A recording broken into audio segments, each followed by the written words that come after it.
Buku pencegahan Parmas dan Humas. Kepada Bapak Unit SPD, kami silakan. Terima kasih kepada MC. Assalamualaikum warahmatullahi wabarakatuh. Selamat pagi, salam sejahtera bagi kita semua. Saya hormati pimpinan Bawaslu Sumatera Utara, Pak Arifin. Yang saya hormati narasumber kita hari ini dari Pak Kadis Kominfo Kabupaten Sumatera Utara, serta dengan dari Tribun ya, dari Tribun Toraja, dan sebentar masih ada narasumber yang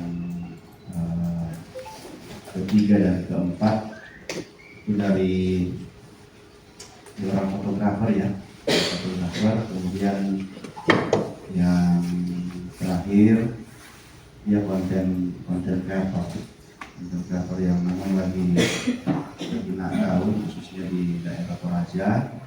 Mungkin setelah sesi ini siang mereka akan masuk untuk menyampaikan materinya. Yang saya hormati seluruh Bapak Ibu rekan-rekan koordinator HP2H 21 kecamatan serta seluruh staf HP2H khususnya yang akan menangani penguasaan ke depan dalam tahapan penyelenggaraan pilkada di Toraja Utara.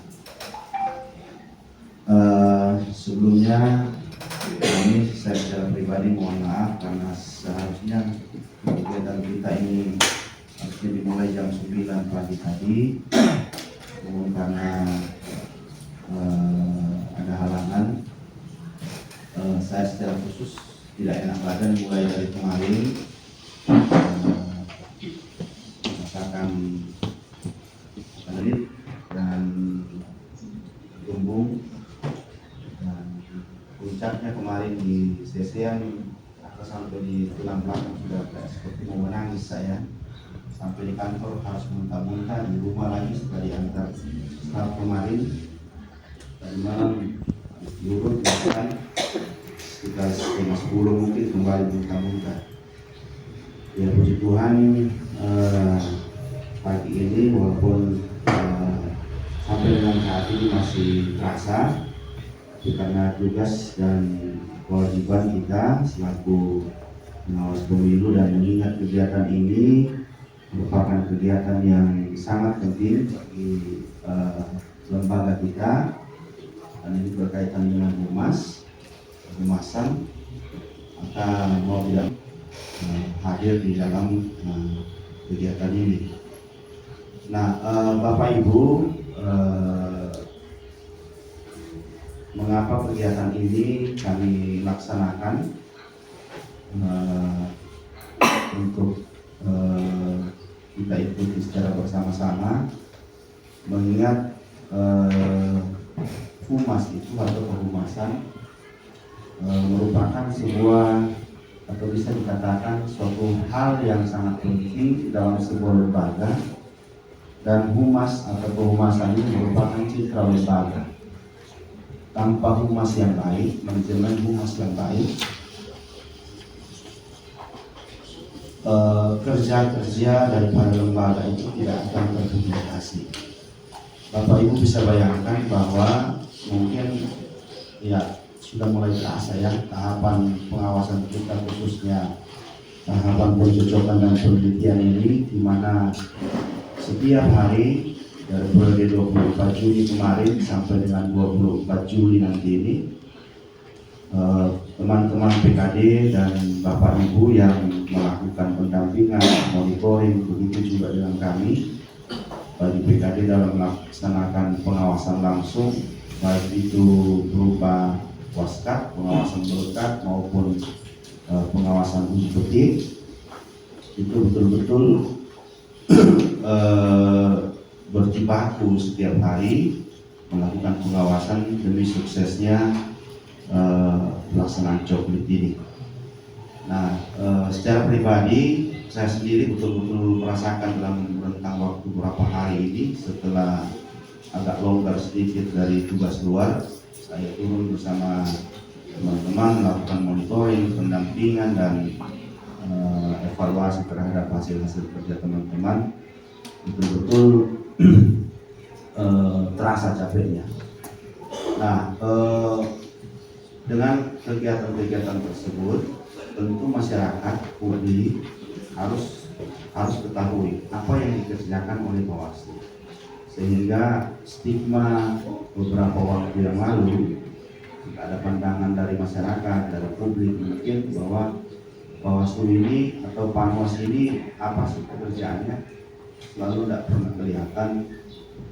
Nah, melalui kegiatan itu ada humas kita, humas yang tentu akan mempromosikan, menampilkan kerja-kerja kita, sehingga setiap kerja-kerja pengawasan yang teman-teman lakukan di bawah tidak hanya berupa tahapan coklatnya, tapi banyaknya tahapan ke depan itu wajib untuk dipublikasi.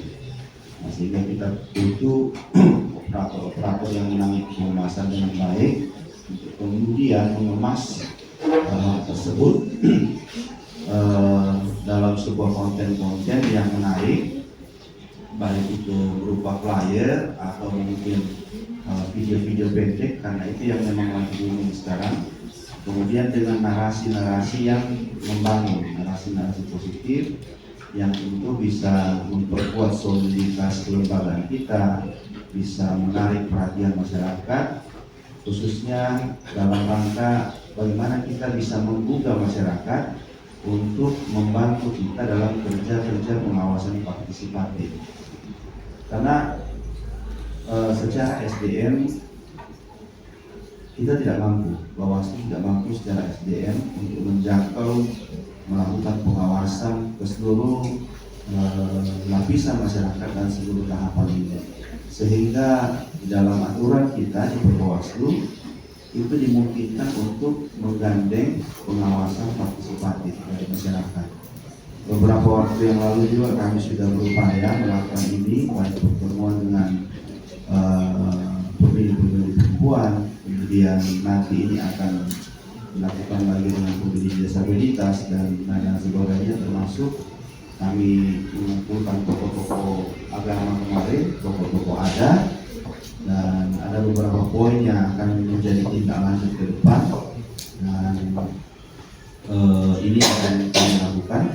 Salah satunya program desa pengawasan politik uang yang nanti ini akan dikerjasamakan juga dengan pihak-pihak terkait, dan teman-teman akan menjadi pelaksana di bawah 21 kecamatan, dan beberapa program yang lain yang tentu akan melibatkan partisipasi masyarakat di dalam metode pengawasan partisipatif.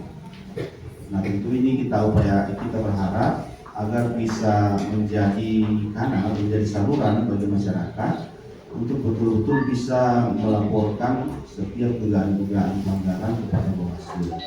Nah, selain itu kita harus menggunakan media sosial kita dengan baik, kehumasan kita dengan baik, dengan tentu menampilkan konten-konten yang positif, aturan-aturan hukum yang teman-teman sudah pahami dan sudah disampaikan dan bisa dibaca melalui undang-undang dan Bawaslu yang ada, itu disampaikan kepada masyarakat agar masyarakat tidak kebingungan. Ini kalau terjadi seperti ini, laporannya kemana, apa yang harus dilakukan, aturannya bagaimana. Nah, melalui penggunaan medsos yang menarik, tentu ini tidak hanya akan mengangkat siswakat, Bawaslu Toru, Panwaslu Kecamatan Rakepau, dan seterusnya sampai awan. Ada setiap minggu itu yang sampai 2 sampai 3 kali itu upload tentang hasil-hasil pengawasannya, tentang pemutahiran data pemilih ini, syarat-syarat pemilih itu yang tertanggal seperti apa, kemudian aturan-aturan lainnya, kalau misalnya ada nggak pidana-pidananya, ancaman pidananya kalau menghilangkan hak pilih seseorang, kemudian dan lain sebagainya, itu kan bisa dikemas dengan baik. Saya kira aturan-aturannya sudah sangat jelas di peraturan-peraturan yang ada, termasuk di imbauan-imbauan yang teman-teman sudah sampaikan ke penyelenggara teknis dan terbaru ini semua sudah ada aturan-aturan di situ. Tinggal bagaimana teman-teman bisa mengcopy itu, mengkreasi dengan baik, ya minimal mungkin lewat flyer-flyer yang menarik. Kemudian aktivitasnya di sekretariatnya, termasuk rapat-rapat rutin dan aktivitas pengawasan yang mungkin ya durasi 30 detik sampai 40 saja, karena kalau terlalu lama kan juga kecenderungan orang-orang kita itu, orang-orang di Indonesia khususnya mungkin masyarakat Toraja, kalau video itu sudah lebih dari 10 menit mungkin orang sudah malas untuk selesaikan sampai selesai. Jadi mungkin beberapa poin saja yang bisa diambil di dalam yang betul-betul penting, yang bisa menarik perhatian masyarakat, tentu dengan mungkin diisi dengan musik-musik yang bagus. Kan banyak di TikTok itu atau apa jenis musik, tapi jangan juga sembarang musik. Apalagi kalau yang bahasa Inggris seperti itu. Kayak kejadian beberapa waktu yang lalu ini di pusat langsung ya, kejadian di biasa tersebut nama lembaganya, karena saya di sana 10 tahun yang lalu. Ada protes dari salah satu ini karena apa yang biasa di Facebook itu yang jalan sedikit itu Reels ya, apa?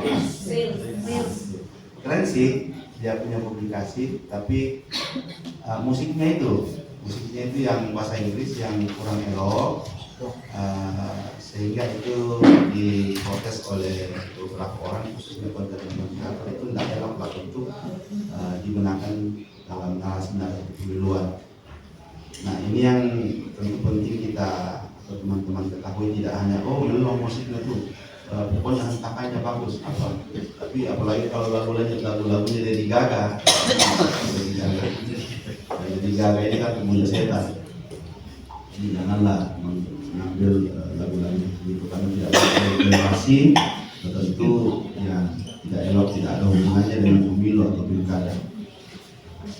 Iya, saya kira itu yang bisa disampaikan, dan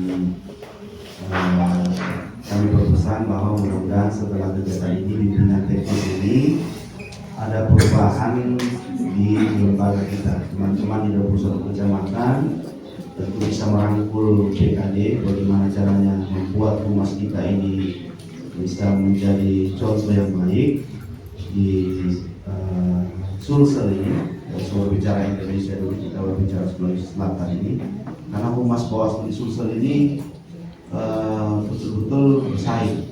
Ya, kalau dibanding dengan humas kabupaten lain, ya kita harus akui kita masih tertinggal jauh dengan Makassar, dengan Parepare dan lain sebagainya. Mereka jauh lebih ini. Nah, melalui kesempatan hari ini kita harus berbenah bagaimana produk-produk kehumasan ini sebagai citra dari kepala lembaga kita untuk mengangkat lembaga kita itu harus kita tingkatkan. Termasuk juga hubungan-hubungan dengan teman-teman media itu harus teman-teman lakukan dengan baik.